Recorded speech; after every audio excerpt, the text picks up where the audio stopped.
Hello people of YouTube. Despite having lived behind the moon for several years, the current political climate troubles me deeply.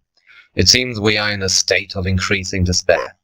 Both the left and the right wings are in an apparent state of warfare. Neither side concedes defeat. And it seems to be the case everywhere. It seemed to start with Brexit last summer, Trump in November. Wilders had a small backlash the other day, and it won't be long before we know the results of France and Germany. In all cases, there is a large fear over the growing right-wing populism. Many people are worried of the radical right. It is like the rise of the fascists in the early 20th century, they claim. But based on what? Is it really a subconscious bias emerging from the sudden confrontation with Muslim immigrants as a result of the Syrian crisis? Now, racism has always been a problem. It is a sad but undeniable fact that people are afraid of what they do not understand. However, it has been a long time now that immigration, through the increasing amount of globalization, has become the norm. There are very few places in the West which are truly and entirely free of immigration. We are confronted daily with people from other countries, whether they be Middle Eastern, African, Indian, from the Far East or otherwise. And by and large, despite the impossibility of eradicating racism on a global scale, it has been a rather peaceful integration. Many adapt to their new country and actually produce economic benefits for their new society and are free to live up to their own potential. So what has changed? Why the sudden fear and hatred? It is a complex question to tackle, obviously. Perhaps the presumption that it is based on fear and hatred in itself is flawed. One problem is, of course, the sheer number of immigrants coming into the West. Whereas in the past, the numbers have been acceptable in the sense that there are enough resources and there is enough time to let the immigrants assimilate to the new country. When you let in hundreds of thousands or even millions at once, it slows down the process.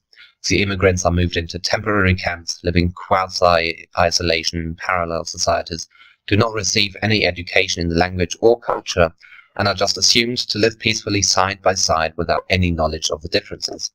I am not making a judgment about the quality of the different cultures, but even cultural relativism does not mean that all cultures are identical and able to live together without any form of understanding.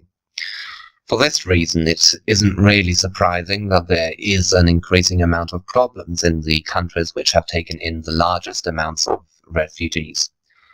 Malmö in Sweden is a good example, of course. Left-wing media silences these issues entirely. But to be fair, the right-wing media does the opposite. The New Year's Eve 2016 rape games in Cologne are another example. The insistence on fake news making up these stories is frankly disgusting.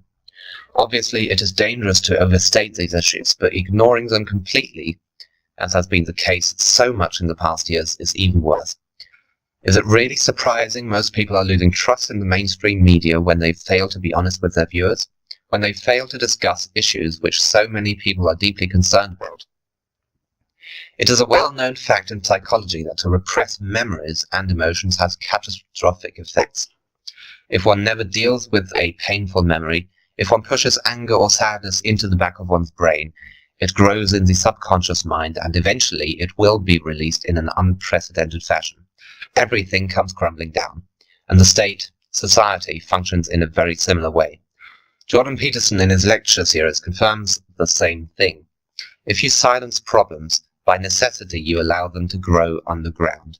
Under the eye of public debate, they discuss among themselves the problems that they see as problematic, and it grows and grows until one day you have a large amount of people in a splinter group. And because they essentially communicate in a single echo chamber, in the same way that the left communicates in an echo chamber, their views are never challenged, never put to the test, and what mob mentality does to the brain, I hope I needn't mention. So the fault lies essentially in the very strong left-wing politics that we have had established in the past years. Earlier I mentioned the fear of things one doesn't understand, and I firmly believe that the fear of racism in the left is a thing which most people just don't understand. They assume that it is populism, speaking out about issues of immigration or race, which will increase the amount of racism in any given country, because they apparently have so little faith in the people, believing that they will automatically become Nazis. But this is a gross misunderstanding of the past, and with disastrous consequences. They fear racism, so they silence speech which they fear will create racism. Consequently, not only racists are driven underground, but also more centralist people, classical liberals, or even left-wingers who believe these issues should be discussed. Is it really surprising that the right wing should get an upswing after such a behaviour? And the worst thing is probably the misunderstanding of the past. First of all, Nazis, while having some things in common with fascism, were not your prototype fascist regime, but that is a bit beside the point. Fascism, in its common usage, seems to be taken as equivalent to Nazi Germany, so we'll run with that for a moment. But most importantly, the narrative of Nazi Germany was eerily similar to what left-wingers say today. Like all socialist parties, to make a link between the main National Socialist argument and Marxist radicals, they took on the narrative of oppressor versus oppressed. Now, to be fair, this is a grossly summarized and simplified view, but I really don't have time for anything else. This video will already be longer than intended. If there is enough interest, I might make another one to go into a bit more detail. But here is the comparison. In Hitler's worldview, the Jews were a great evil who were controlling everything, both the Marxists in Moscow and the capitalists in Washington. To him, they were the oppressors and needed to be eradicated. He saw them as parasites and believed that a great age of the Aryan race could happen as a result of that eradication and the establishment of a great nation-state. The Marxists had more or less the same view, if we take Russia for example, but their great oppressor was the capitalist, the kulaks, who were oppressing the working classes. In Mao's China, it was the small farmers who were being oppressed. Both of these great evils of the 20th century had essentially the same view, one oppressing class which needed to be eradicated, and one victim class which could then magically establish a new utopia. Yes, of course, in the Marxist cases, it was about class, not race. But does that really make them better? The results in both cases were horrendous. 12 million dead in German concentration camps, 30 million dead in China within 3 years of Mao's regime, and the numbers of Stalin vary from anything between 3 and 60 million. The problem is obviously the simplified worldview bringing on a collectivist mindset. And how could it be any different? If you start treating people as individuals, considering everyone has problems and struggles, and some people are luckier than others, and yes, there are even a few who are actually consciously malicious, it is incredibly dangerous to reduce everything to a group. Everyone in group X is evil, everyone in my group is good. How can you be so blind? But this seems to be the narrative of the current left. But the oppressed classes are now minorities: women, homosexuals, transgenders, and racists. The more of these superficial traits you have, the more oppressed you are. Good on you if you are a trans male, lesbian, black. Then you are so racially pure that your voice counts more than anyone else's. And the oppressor is obviously the white, heterosexual male. So the beautiful paradox of the whole situation is the fact that the far left has drifted into a realm of collectivist thought, much more dangerous than the far right, which until recently has been so small in the West that it could be completely ignored. Yet the fear and the misunderstanding of racism, the distrust in the public being able to handle discussions about problems concerning immigration, has led to a profound silencing. Silencing in the media, in universities, in political discourse. And as Peterson has noted many times now, silencing free speech is the first step towards a totalitarian dictatorship. So we have the collectivist left combined with the silence of free speech. Lovely. With that, we are on the direct road to Gulag.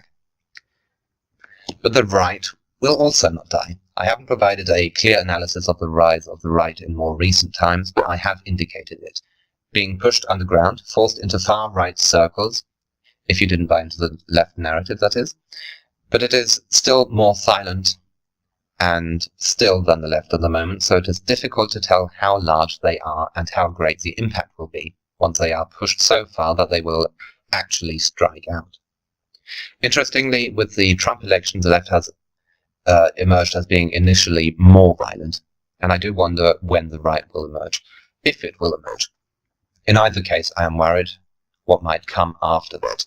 But this is the real comparison between now and the 1920s and 30s, not the growing amount of racism, but the great political divide, the great culture wars, if you will. The only question is which side will ultimately win, and which side should we hope wins.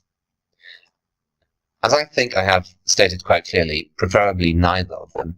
Any extremist view with a collectivist mindset, which is prone to violence and the silencing of free speech, is dangerous.